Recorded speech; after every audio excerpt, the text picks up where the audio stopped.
Saudara-saudari, Injil kita pada hari ini diambil dari Injil Matius bab 14 ayat 22 sampai 36.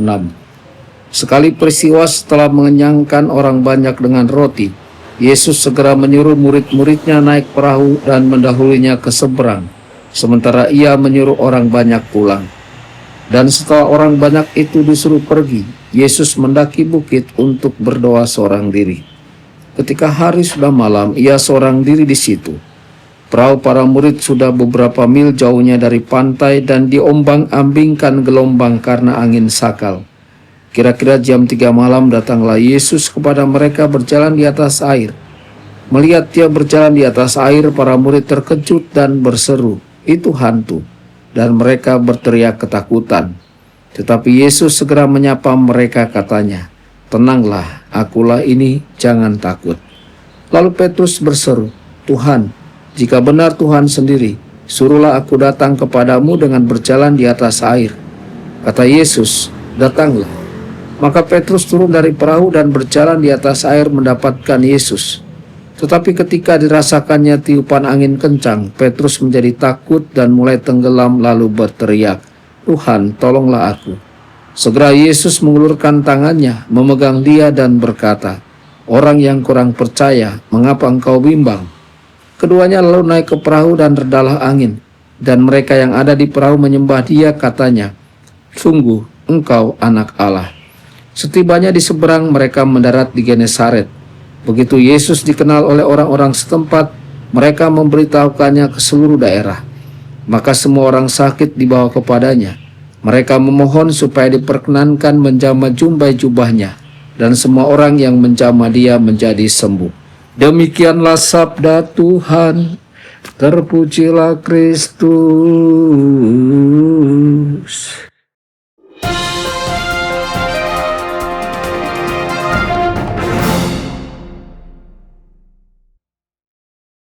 Dalam nama Bapa dan Putra dan Roh Kudus, amin. Saudara dan saudari terkasih dimanapun Anda berada, jumpa lagi dengan saya Romo Tedens dalam saluran Warta Kabar Sukacita. Semoga Anda semua dimanapun berada senantiasa dalam keadaan sehat dan bahagia. Injil hari ini mengajak kita masuk dalam adegan dramatis di tengah badai Danau Galilea. Para murid berada dalam perahu yang diguncang angin dan ombak. Tiba-tiba mereka melihat Yesus berjalan di atas air. Mereka ketakutan dan berpikir bahwa itu adalah hantu. Tetapi Yesus berkata, "Tenanglah, aku ini, jangan takut." Kalimat ini sederhana namun sangat kuat. Dan dalam kisah ini kita menemukan 3 pesan penting untuk hidup kita. Pertama, bayangkanlah diri kita seperti Petrus. Di hadapannya ada 2 arus yang bertentangan. Lautan kekacauan, gelombang, badai, ketakutan, ketidakpastian, seperti yang juga kita alami hari ini dalam keluarga, pekerjaan, gereja, dan masyarakat. Dan sosok Yesus yang teguh dengan tangan terulur memanggil Petrus keluar dari perahu. Pertanyaannya adalah, kemana kita mengarahkan pandangan kita? Apakah kita terus terpaku pada badai di sekitar kita, berita yang menakutkan, konflik dalam rumah tangga, luka dalam relasi, keresahan akan masa depan? Ataukah kita berani memandang wajah Kristus dan melangkah menujunya? Kedua, Yesus bersabda, "Tenanglah, aku ini, jangan takut." Ini bukan sekedar kata-kata hiburan, ini adalah pernyataan ilahi. Dalam bahasa Yunani, ego emi, akulah dia.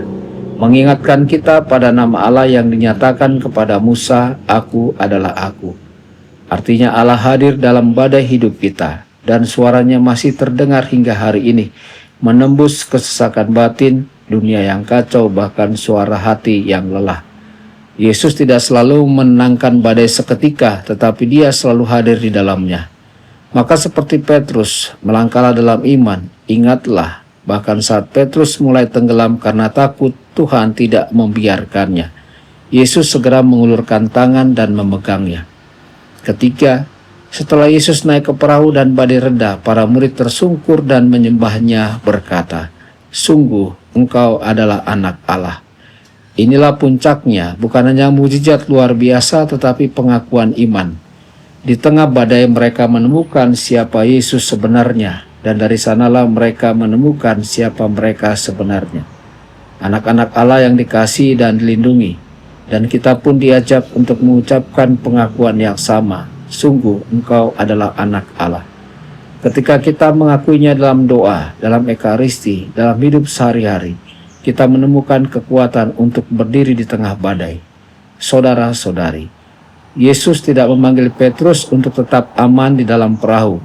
Ia memanggilnya keluar dari zona nyaman, berjalan di atas air, mempercayainya sepenuhnya. Hari ini kita pun dipanggil untuk melangkah keluar dari rasa takut, dari keraguan, dan dari kekacauan hidup. Yesus tidak menunggu kita sempurna, Ia hanya meminta kita untuk percaya. Dia hadir, Dia bersabda, dan Dia menyelamatkan. Maka marilah kita arahkan pandangan kita kepadanya dan bersama seluruh gereja kita berseru, sungguh engkau adalah anak Allah. Tuhan Yesus memberkati Anda semua. Sabda Allah adalah kebenaran. Sabda Allah adalah kehidupan. Mari kita mencintainya, mari kita menghayatinya. Ya Tuhan yang ku muliakan, sabdamu angkat resahku. Mari kita menghayati